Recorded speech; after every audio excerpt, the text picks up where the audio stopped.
Olá, aqui é o professor Costa. Hoje a gente vai começar a falar aqui sobre algumas questões que podem vir a ser cobradas para vocês e vocês em exercícios avaliativos futuros. Então, como primeira questão aqui, quero que você saiba identificar quando que uma fração ela seria própria, imprópria ou ainda aparente.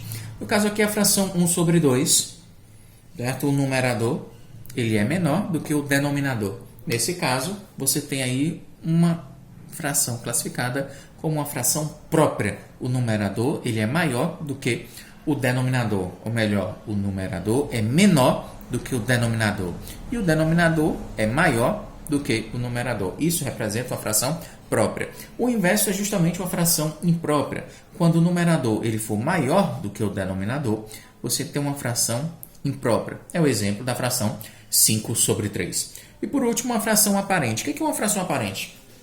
É uma fração em que o numerador ele é divisível pelo denominador. Ele é divisível pelo denominador. Então, 8 dividido por 4 é 2. Ele representa um inteiro. Nesse caso, nós temos uma fração aparente. Professor, mas ela também não seria uma fração imprópria? É, porque o numerador ele é maior do que o denominador. Nesse caso, em que o numerador é divisível pelo denominador, você vai não classificá-la como uma fração imprópria, mas sim como uma fração aparente. Se for divisível, aparente. Suas questões 2 e 3 são questões sobre MC e MDC. Coloquei exemplos aqui para que a gente pudesse fazer juntos. Então, MMC entre os números 3, 4 e 6. Fatoração simultânea, 3, 4 e 6, pela sequência dos números primos. Por 2, é possível dividir. Então, começa a sequência por 2. 3 dividido por 2 não dá, eu repito. 4 por 2 é 2. 6 dividido por 2 é 3. Por 2 novamente, nós temos o 3 que não é possível. 2 por 2 é 1. 3 por 2 não dá, eu repito. Próximo número primo que divida qualquer um deles seria o 3. 3 por 3 é 1. 1 e 1. Cheguei nessa situação. Acabaram-se as minhas fatorações. Vou ter que multiplicar a sequência de fatores primos. 2 vezes 2 dá 4. 4 vezes 3 dá 12. O nosso MMC vai ser, portanto, aqui o número 12. Ok? Na 3, eu gostaria que vocês fizessem o MDC entre esses valores. Então, vamos lá. MDC entre 24 e 16. Vamos ver aqui se dá para visualizar. Então, vamos lá. Vou pegar o número 24 e o número 16 e fatorar pela sequência dos números primos. Então, aqui por 2, 24 por 2 é 12. 16 por 2 é 8.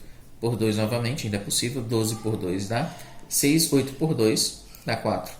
Por 2 novamente, 6 por 2 dá 3. 4 por 2 dá 2. Ainda é possível de dividir, continua por 2. 3 não dá, repete-se. 2 por 2 é 1. E o único primo que vai dividir o 3 seria o próprio 3, que é 1 e é 1. Ok, cheguei nisso. Vamos avaliar quais dos fatores vão ser utilizados para o cálculo do MDC. MDC vai ser o produto daqueles comuns. Então, 24 e 16 foram divididos por 2, ele entra. O 12 e 8 também entra. 6 e 4 também, dividir os 2. Esse 2 não divide o 3 e o 2 ao mesmo tempo. Então, ele não entra na nossa multiplicação. O 3 também só dividiu um deles. Só entram os números 2, 2 e 2. Então, o MDC vai ser o número 2 vezes 2 vezes 2. 2 vezes 2 é 4, vezes 2 é 8. O MDC entre os números 24 e 16 é 8, ou seja, é o maior número que divide ao mesmo tempo 24 e 16. Ok, galera? Nas questões 4 e 5, como eu vou colocar aqui como exemplos para vocês, são questões que representam situações, problemas, envolvendo aí o nosso estudo de frações, para a gente encerrar essa parte inicial, esse comentário inicial aí sobre o exercício avaliativo que vocês, porventura, venham a fazer. Então, vamos lá, questão 4. É uma questão que diz mais ou menos assim. 2/5 da quantidade de bombons que eu tenho, 2/5 das quantidades de bombons que eu tenho, elas representam ou são 16 bombons. Certo? Vamos usar esse aqui que fica muito claro. Vamos lá. 2/5 dos bombons que eu tenho são 16 bombons. Quero saber quantos bombons eu tenho ao todo. Certo? Quantos eu tenho? Quantos bombons eu tenho ao todo? Então é o seguinte. Se 2/5 do que eu tenho são 16 bombons, quantos bombons eu tenho? Essa é a real pergunta. Então é o seguinte. Imagine que você tenha a quantidade de bombons eu vou representá-la em uma fração. A quantidade de bombons, certo? Ó, foram divididas em 5 partes. Nós temos 5 pedaços de bombons. 2 deles representam aqui, ó, 16 bombons. Quero saber quantos bombons eu tenho ao todo. Se 16 são dois pedaços, quanto que vale um pedaço desses bombons? Então você vai pegar o número 16 e dividir por 2. 16 dividido por 2 dá 8. Significa que cada pedaço desse contém 8 bombons. Mas quantos pedaços a gente tem aí? O nosso todo de bombons representa. Você tem 1, 2, 3, 4, 5 bombons. Ou melhor, 5 pedaços. Se cada um deles tem 8 bombons e eu tenho 5 pedaços, então eu tenho 8 vezes 5, dá um total de 40 bombons.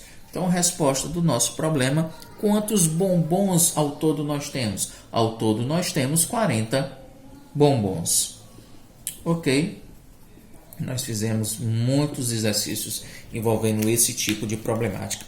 Então, para encerrar, mais uma sequência aí, uma situação problema que diz mais ou menos assim.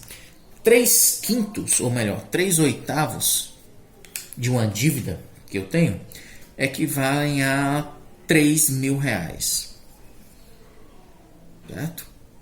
Eu tenho uma dívida, 3/8 dessa dívida representam R$3.000. Quero saber qual o valor da minha dívida inteira. Qual o valor da minha dívida inteira? Se são 3/8, significa que a sua dívida ela foi dividida em 8 partes.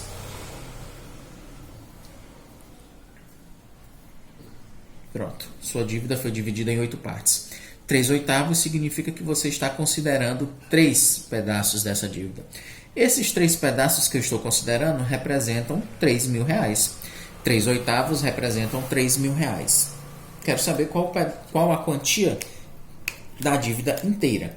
Se 3.000 são 3 pedaços, um único pedaço seria você pegar os 3.000 e dividir por 3. 3.000 dividido por 3 dá um total de 1.000.